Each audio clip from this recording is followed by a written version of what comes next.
tessék. Várj. Még ebben. Ajjaj.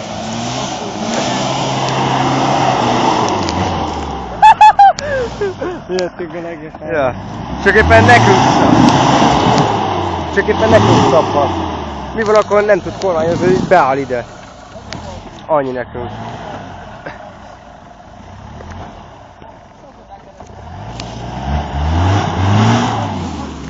Gyerünk utána. Ez jó lesz ez a hely. Hoppá!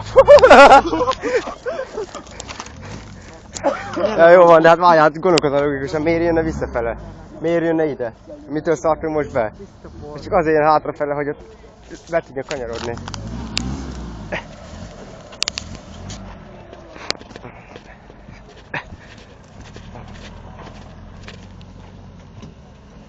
Jó, mert magas a hátulja.